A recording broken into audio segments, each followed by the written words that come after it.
I had some bizarre experiences, and since then, well, how do I talk about this? Yeah, I always get confused on how to talk about this because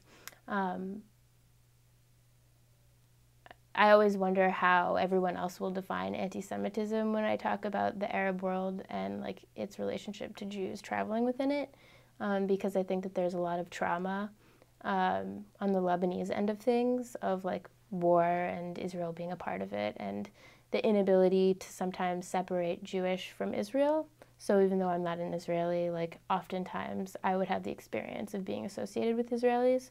So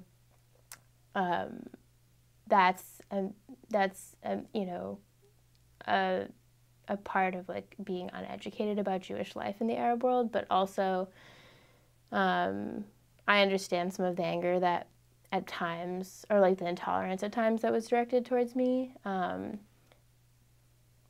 because of the violence and the trauma. So I've had a lot of interesting conversations about it. But yeah, I mean, I had a really close friend who didn't know I was Jewish, and we went out to lunch like 5 months into our friendship, just like really casually, and somehow Jews got brought up, and she said something to me like, I don't know, there's just something about Jews that I don't like. And I was like, oh.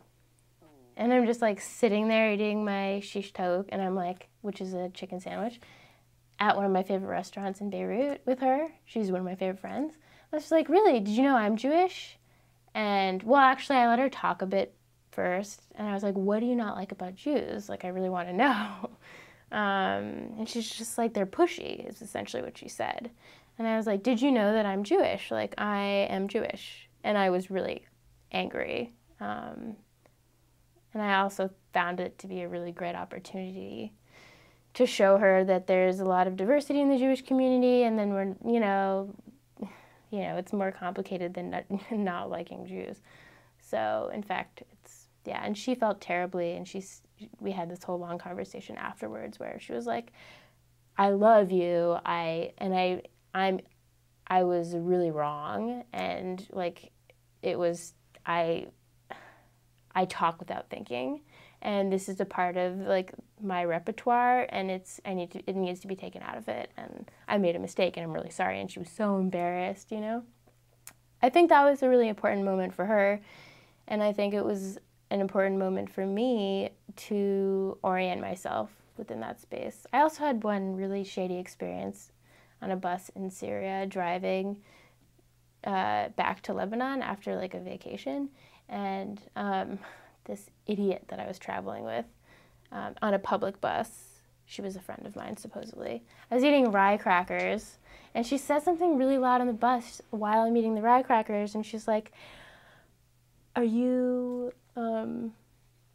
aren't those Jewish crackers? And then this guy who we don't know is sitting behind us, and he like pops his head through the aisle, and he's like, who's Jewish on this bus? Do you know it's illegal to be Jewish here? But like, this is the miseducation of like not separating Israeli and Jewish, and there are some ambiguous laws about Israeli passports entering Lebanon, and it's really complicated. Anyway, that was a scary moment. And then we sort of just laughed it off, and we're like, no, nobody's Jewish, So those were difficult moments, but also, yeah, they were complex moments.